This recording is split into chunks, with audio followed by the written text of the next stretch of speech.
Hello guys, welcome to English Enquiry YouTube channel. Dear students, इस video में आज हम आपको बहुत ही साधारण छोटे छोटे वाक्यों को इंग्लिश में ट्रांसलेट करना सिखाएंगे, जिसमें हेल्पिंग वर्ब इज का प्रयोग होता है। आपको बताते चले दोस्तों कि एक वचनकर्ता के साथ इज का प्रयोग होता है, बहुवचनकर्ता के साथ आर का प्रयोग होता है और आई के साथ एम का प्रयोग किया जाता है।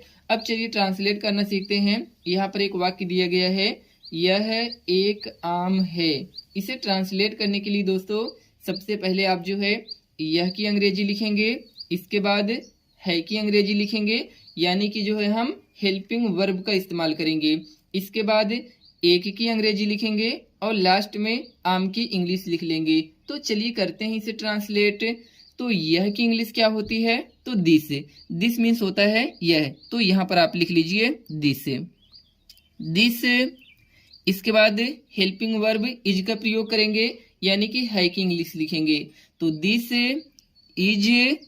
इसके बाद एक की इंग्लिश लिखेंगे, तो ए मीन्स होता है एक, तो दिस इज ए। आम की इंग्लिश लिख लेंगे लास्ट में, तो मैंगो मीन्स होता है आम, MANGO। इसके बाद फुल स्टॉप लगा लेंगे। तो यह एक आम है, इसका इंग्लिश में ट्रांसलेशन क्या हो जाएगा? This is a mango. चलिए दूसरे वाक्य को ट्रांसलेट करना सीखते हैं। यह एक गेंद है।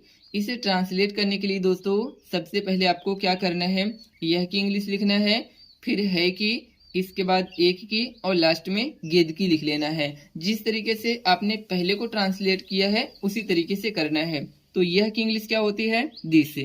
तो यहाँ पर लिख लें दिस। इसके बाद है की इंग्लिश क्या होती है? इज। तो दिस इज। एक की इंग्लिश ए, तो ए मीन्स होता है एक, तो दिस इज ए। गेंद की अंग्रेजी क्या होती है? बाल, तो BALL। तो यह एक गेंद है, इसका इंग्लिश में ट्रांसलेशन क्या हो जाएगा? दिस इज ए बाल। चलिए तीसरे वाक्य को ट्रांसलेट करना सीखते हैं। मैं एक राजा हूँ। इसे आप कैसे ट्रांसलेट करेंगे दोस्तों? बिल्कुल इसी तरीके से करना है जिस तरीके से आपने पहले और दूसरे को किया है। पहले हमें जो है मैं की अंग्रेजी लिखना है, फिर हूँ की अंग्रेजी लिखना है, इसके बाद एक की और लास्ट में राजा की लिख लेना है। तो आपको मैंने बताया भी है दोस्तों कि जो है मैं की इंग्लिश होती है आई मीन्स होता है मैं। तो अभी कुछ देर पहले बताया था कि आई के साथ एम का प्रयोग होता है, एम मीन्स हूँ भी होता है, तो आई एम। इसके बाद एक की अंग्रेजी लिखेंगे ए मीन्स होता है एक, इसके बाद लास्ट में राजा की लिख लेंगे। तो यहाँ पर लिख लेना है किंग मीन्स होता है राजा।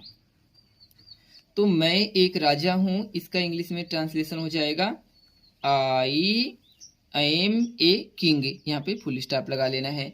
चलिए एक वाक्य और देख लेते हैं जिससे कि आपका सभी डाउट अच्छे तरीके से क्लियर हो जाए। यहाँ पर दिया गया है तुम एक डॉक्टर हो। इसे आप कैसे ट्रांसलेट करेंगे दोस्तों? सबसे पहले जो है आपको तुम की अंग्रेजी लिखना है। तो तुम को इंग्लिश में क्या कहते हैं? YOU।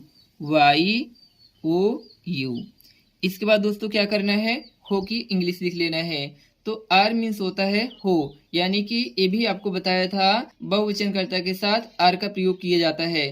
तो ARE। इसके बाद एक की इंग्लिश लिखेंगे, तो ए मीन्स होता है एक, इसके बाद लास्ट में डॉक्टर की लिख लेंगे।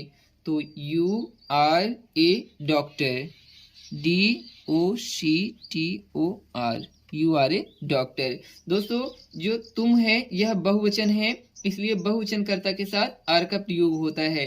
तो तुम एक डॉक्टर हो, इसका इंग्लिश में ट्रांसलेशन हो जाएगा URA डॉक्टर। यहाँ पर एक वाक्य दिया गया है, तुम एक गायक हो। इसका ट्रांसलेशन करके दोस्तों हमें कमेंट बॉक्स में जरूर से बताएंगे। यदि यह वीडियो आपको अच्छी लगी हो तो प्लीज चैनल को लाइक करके सब्सक्राइब भी कर दीजिए इसी तरह की इंफॉर्मेटिव वीडियो देखने के लिए। Thanks for watching my video. Take care, bye bye.